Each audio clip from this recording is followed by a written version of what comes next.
Selamat siang saudaraku, dimanapun teman-teman saat ini berada.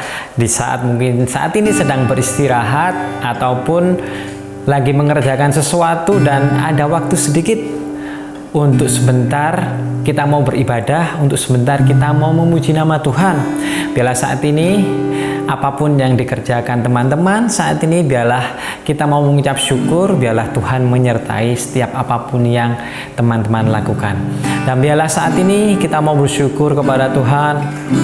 Kita tahu bahwa firman-Nya adalah kehidupan bagi kita. Firman-Nya adalah pelita bagi kita, yang selalu menerangi kita di dalam jalan kita yang mungkin saat ini gelap, yang selalu menuntun kita di dalam perjalanan kita yang masih panjang yang ada di dalam dunia ini. Biarlah kita tetap terus setia mengikuti firman-Nya. Kita tetap terus setia mendengar suaranya melalui Roh Kudus yang diberikan kepada kita. Mari saat ini kita mau memuji dan menyembah Tuhan. Terima kasih Yesus. Kusiapkan hatiku Tuhan untuk terima firman-Mu saat ini.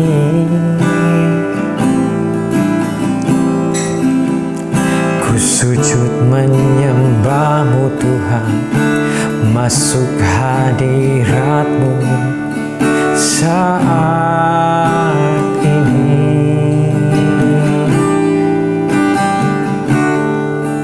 Curahkan kuasa-Mu Tuhan bagi jemaat-Mu saat ini. Ku siapkan hatiku Tuhan untuk terima firman-Mu.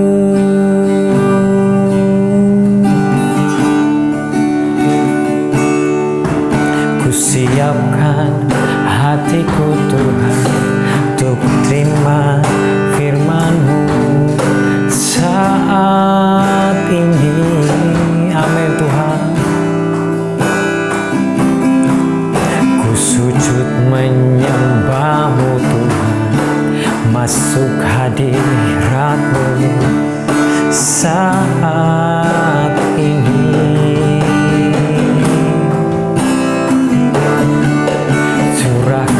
Kuasa-Mu Tuhan bagi jemaat-Mu saat ini. Ku siapkan hatiku Tuhan untuk terima firman-Mu.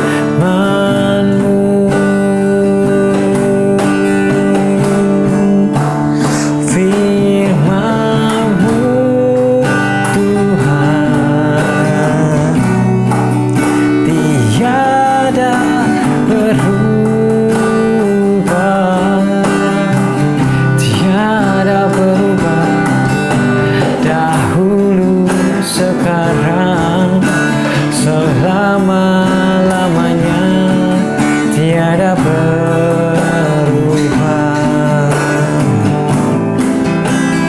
Firman-Mu Tuhan, penolong hidupku. Ku siapkan hatiku Tuhan untuk terima firman-Mu.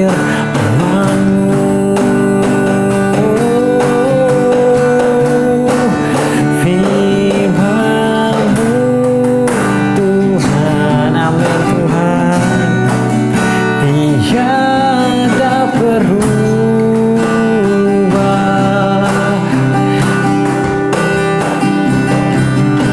Dahulu, sekarang, selama-lamanya tiada berubah. Oh, firman-Mu Tuhan.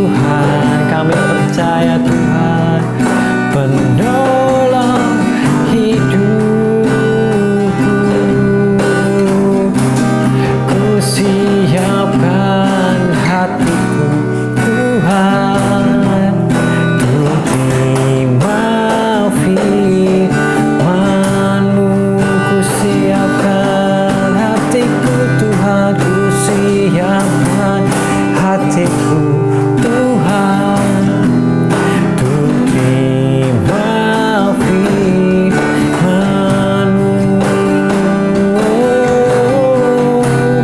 Ku siapkan hatiku Tuhan, untuk terima firman-Mu.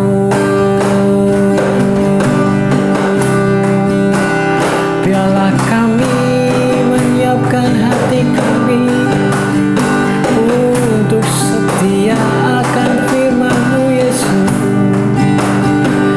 Kami mau buka hati kami untuk menerima firman-Mu.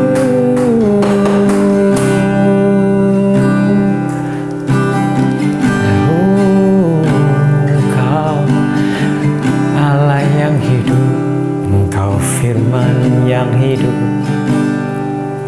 pelita bagi kaki kami Tuhan. Terima kasih Bapa. Terima kasih Yesus. Engkau memberikan firman bagi kami, sehingga kami saat berjalan, kami tidak tersesat. Saat kami melangkah, kami tidak tersandung.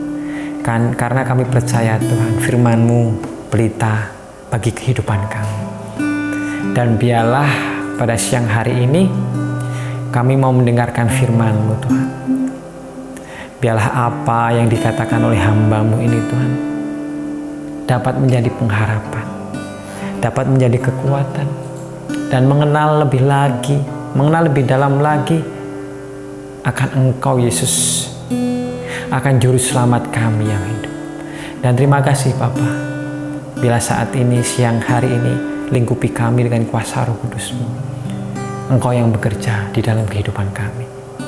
Terima kasih Yesus, terima kasih Roh Kudus. Kami bersyukur buat siang hari ini kami telah dipertemukan. Hanya dalam nama Yesus kami berdoa dan mengucap syukur. Amin. Shalom, selamat siang saudaraku dimanapun saat ini saudara-saudara berada. Di dalam pekerjaan yang mungkin sudah kita lakukan di setengah hari ini, ataupun saat ini teman-teman ada yang beristirahat, atau mungkin lagi mengerjakan sesuatu di rumah, ataupun di toko, atau dimanapun saat ini yang teman-teman lakukan, marilah kita beristirahat sejenak. Marilah kita menyediakan waktu sebentar saja untuk menerima firman dan sharing dari Tuhan. Dan biarlah kita telah memuji dan memuliakan nama Tuhan bahwa firman Tuhan adalah pelita bagi kita.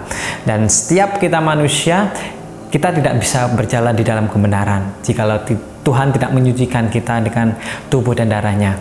Dan untuk menuntun kita ke dalam kebenaran, kita perlu firman Tuhan di dalam kehidupan kita. Nah, saat ini saya mau sharing sedikit tentang firman Tuhan di dalam waktu 10-15 menit ini. Biarlah Roh Kudus bekerja di dalam saya dan di dalam saudara-saudara saat ini yang melihat dan mendengar.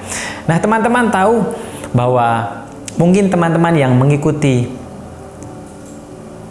tentang motivator yang berlaku tidak baik atau melakukan pelecehan kepada wanita, mungkin teman-teman mengikuti, ada sebagian yang mengikuti atau tidak. Motivator itu sudah terkenal ya, sudah dipanggil di Hitam Putih, sudah dipanggil mungkin di Kick Andy, dan dia banyak sekali mendapat penghargaan karena dia membangun sekolah gratis di Kota Malang. Dan sangat tercengang dan sangat tidak menyangka bahwa saya sebetulnya baru lihat kemarin itu di salah satu podcast di YouTube bahwa ada 2 orang mantan muridnya dan mantan pekerjanya yang sudah dilecehkan. Dan ada yang sudah dilecehkan sudah berapa lama, berapa tahun, sekitar dia baru umur 16 tahun sudah dilecehkan oleh motivator itu. Sekarang dia mungkin sudah umur 28 dan sudah lama sekali, dan baru di tahun 2020 dia keluar dan mengungkap masalah ini dan melaporkan ke Komnas HAM. Dan saat ini persidangan masih berjalan, dan biarlah Tuhan yang memberikan keadilan bagi mereka ini, teman-teman kita, sahabat kita yang mungkin sudah dilecehkan, dan sebenarnya bukan hanya sakit secara hati, tapi dia berkata, masa depanku sudah hancur dan karena pelecehan tersebut. Dan tetapi salah satu podcast tersebut ya bilang bahwa no, ini bukan karena masalah ini terus kamu tidak punya masa depan, terus kamu hilang harapan, tetapi biarlah kehidupan kamu tetap berjalan, harga diri tetap ada di dalam diri kamu. Ini bukan kamu yang melakukan, tapi oleh pelaku tersebut. Jadi tetaplah melakukan pekerjaanmu seperti biasa, hidup dengan penuh kebanggaan, karena perlu suatu keberanian untuk mengungkapkan hal tersebut. Karena motivator itu sangat terpandang di kota tersebut. Katanya dia kenal dengan dari tukang becak sampai dari jenderal. Jadi banyak backingan yang mendukung motivator tersebut. Dan seorang motivator pasti yang dipercaya yaitu omongannya, perkataannya ya. Terus yang pasti juga apa yang sudah dia lakukan. Tapi yang pasti kita tahu bahwa motivator itu kata-katanya adalah kata-kata yang pastinya memotivasi. Tetapi tidak semua motivator itu melakukan hal yang baik ataupun melakukan perkataan yang dia katakan. Contohnya motivator tersebut, dia mungkin mendirikan sekolah, dia mungkin membiayai gratis, jadi emang sekolahnya gratis, tetapi ada beberapa siswa yang dilecehkan oleh motivator tersebut. Dan tahu bahwa seorang wanita sudah dilecehkan pasti sangat hancur kehidupannya, mungkin sakit hati, mungkin malu, dan banyak perasaan yang tidak karuan yang di dalam dirinya. Maka dari itu kita tahu bahwa motivator itu tidak sepenuhnya kita bisa percaya. Dan memang seorang motivator perkataannya selalu menguatkan, apalagi teman-teman yang dalam berbisnis ya pasti butuh seorang motivator ataupun seorang yang memotivasi supaya bisnis teman-teman lancar, ataupun mungkin saat di dalam terpuruk, jika dimotivasi pasti akan semakannya bangkit dan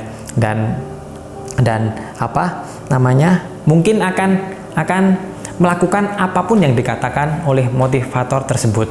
Maka dari itu saat ini kita tahu bahwa tidak semua motivator itu baik, tidak semua kata-kata motivasi itu baik. Di podcast tersebut juga dikatakan bahwa kita harus keluar dari zona nyaman.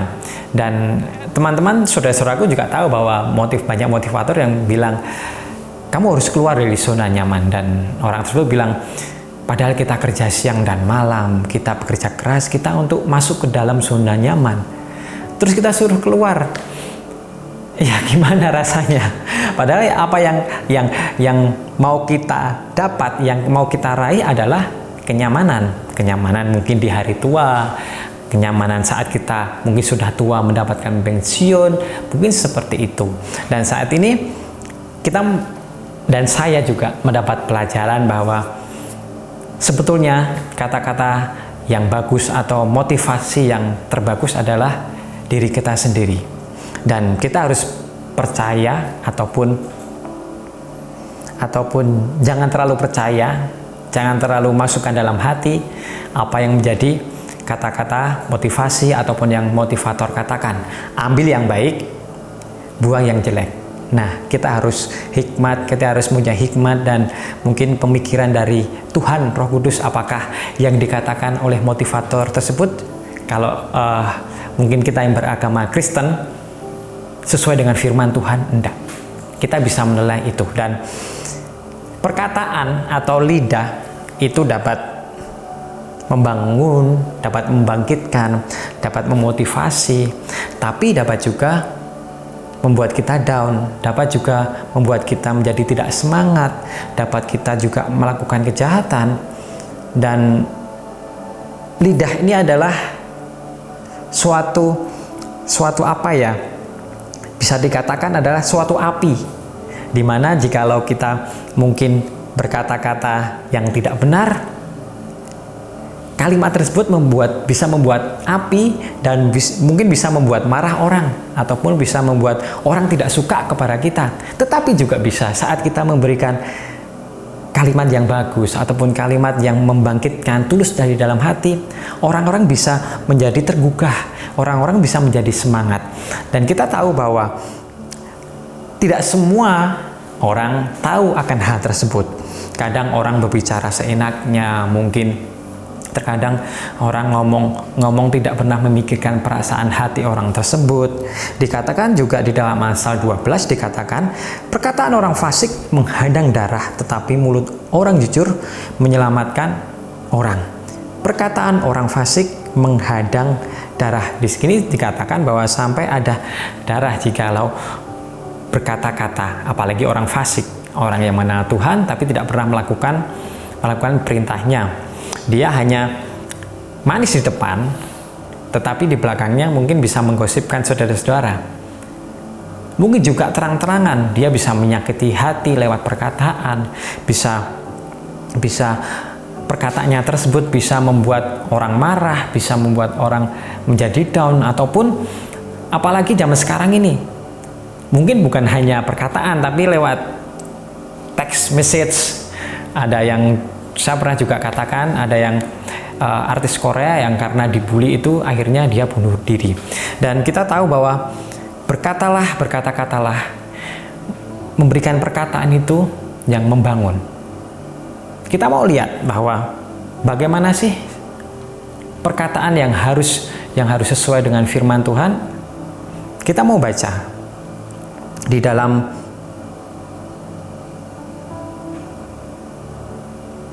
Lukas 6 ayat 47 dan 48. Perkataan siapa sih yang harus kita contoh?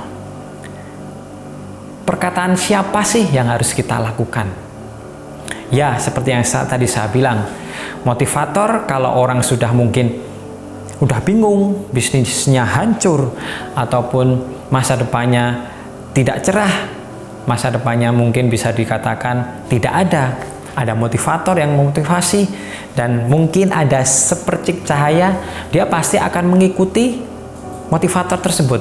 Tetapi motivator tetaplah manusia, dia pasti ada salah, pasti ada kekurangan. Jikalau kita terlalu mengikuti atau kita terlalu menuruti apa perkataan motivator tersebut, suatu saat teman-teman pasti akan kecewa dan tidak akan mendapatkan damai sejahtera. Tetapi kita mau lihat bahwa perkataan yang sempurna, perkataan yang membangun kita, perkataan yang bisa membuat kita tetap berdiri teguh di dalam dunia yang sangat kacau ini. Perkataan siapa sih?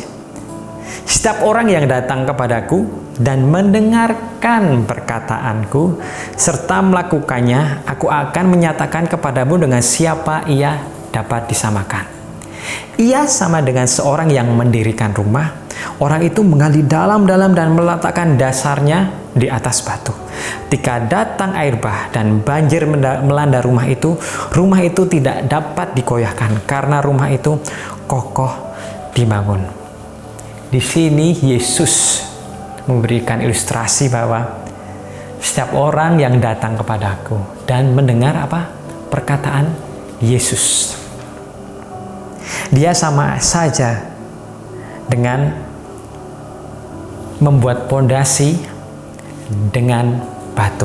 Kita tahu bahwa kalau kita membuat rumah ataupun saudara-saudara melihat rumah, tidak ada yang membangun dengan pasir ataupun tidak ada yang membangun dengan membuat pondasi dengan tanah liat ataupun membangun pondasi dengan tidak kuat. Pasti kebanyakan membangun pondasi dengan batu. Karena sudah terbukti bahwa jika membangun dengan pondasi yang batu yang kuat, rumah itu akan berdiri kokoh. Seperti firman Tuhan yang dikatakan, ketika air bah dan banjir melanda, rumah itu tidak dapat dikoyahkan. Jikalau kita datang kepada Tuhan, bukan datang ke motivator, ataupun datang mungkin ke teman kita yang kita percaya atau sahabat kita, boleh kalian sharing, tetapi tetaplah percaya kepada firman Tuhan. Ataupun mungkin teman-teman datang ke paranormal, Ataupun teman-teman datang ke dukun karena ingin mendapat kekayaan, ataupun ingin melihat masa depanku, atau melihat mungkin aku sakit kok gak sembuh-sembuh, datang ke paranormal. Seperti artis juga yang saat ini juga, dia percaya kepada paranormal bahwa aku tuh punya sakit begini dan aku gak bisa sembuh. Jadi yang paranormal katakan bahwa kamu sakitnya seperti ini susah disembuhkan, dan dia yakini, dan akhirnya emang dia sakit sampai sekarang ini. Dia butuh berobat dan dia tambah kurus, tapi tetap bisa melakukan aktivitas. Tapi apa yang dia percaya adalah perkataan yang tidak membangun. Kita harus percaya kepada firman Tuhan, kepada perkataan Yesus. Perkataan Yesus adalah firman Tuhan yang harus kita yakini dan kita amini. Jika kita melakukan firman Tuhan ataupun kita melakukan perkataan Yesus, kehidupan kita, walaupun ada badai melanda, walaupun ada masalah, walaupun ada kekacauan di hidup kita, walaupun ada pergolakan, mungkin ada kebangkrutan, sakit, kita akan tetap kokoh, kita akan tetap berdiri bersama Tuhan. Berkat atau kesetiaan atau iman yang berhasil, yang sukses, itu bukan iman yang mungkin kita percaya kita mendapati kesuksesan dan kita mendapatkannya. Kesetiaan didapatkan saat kita di dalam kesusahan, saat kita di dalam pergumulan berat, di saat kita mungkin memiliki sakit yang tidak sembuh-sembuh, tetapi kita tetap mengikut Tuhan Yesus. Itu adalah iman yang besar. Dan kita percaya bahwa perkataan Tuhan itu adalah perkataan yang pantas untuk kita percayai. Teman-teman sudah tahu banyak sekali tokoh-tokoh Alkitab yang dijanjikan Tuhan dan dia mendapatkannya. Abraham dijanjikan Tuhan bahwa keturunannya akan seperti bintang di langit. Dan juga Salomo, Tuhan menjanjikan akan memberikan hikmat dan tidak ada raja sehebat Salomo, dan terjadi demikian. Dan banyak sekali janji-janji Tuhan yang ada di dalam firman Tuhan. Dan kita harus percaya saat ini bahwa jangan terlalu percaya kepada perkataan-perkataan manusia. Jangan terlalu masukkan ke dalam hati apa yang dikatakan orang. Tetapi kita mau percaya kepada firman Tuhan. Kita mau percaya perkataan Yesus. Kita mau percaya bahwa Allah yang memelihara kita, Allah yang sanggup melakukan segala perkara di dalam kehidupan kita untuk mendapatkan kebaikan. Walaupun prosesnya mungkin sakit, walaupun mungkin prosesnya tidak seperti yang kita bayangkan, yang kita tidak sukai, tapi percayalah, jikalau kita tetap berdiri kokoh, kita walaupun dilanda badai, dilanda topan, kita tetap berdiri, pada akhirnya kita akan mendapatkan mahkota kehidupan. Kita akan bersama Yesus. Goal kita adalah saat kita besok mati dan dibangkitkan lagi menjadi manusia baru, dan Tuhan Yesus yang menjadi Allah kita. Mari saat ini yang masih hidup di dunia, yang masih melihat dan masih mendengar pada sharing firman hari ini, sekali lagi jangan percaya kepada perkataan orang, motivator, paranormal, ataupun orang yang ada percayai, sahabat. Mungkin kalian bisa sharing dengan sahabat atau dengan Bapak Gembala atau mungkin dengan mentor, tetapi biarlah tetap firman Tuhan yang teman-teman harus jalani, harus didengarkan, dan harus dilakukan. Mari kita berdoa. Terima kasih Bapa, terima kasih Yesus. Biarlah kami mau melakukan, kami mau datang kepadamu, melakukan perkataan, mendengar perkataan-Mu dan melakukan perkataan-Mu. Dan kami percaya Tuhan, jika kami melakukannya itu tidak sia-sia, dan kami akan tetap kokoh berdiri. Kami akan tetap tegak berdiri saat kami dilanda masalah, dilanda pergumulan. Karena kami percaya Tuhan, Engkau Yesus selalu bersama kami. Dan kami percaya segala perkara, segala beban kami, Engkau akan tanggung. Dan apapun yang kami lakukan, Engkau akan jagai.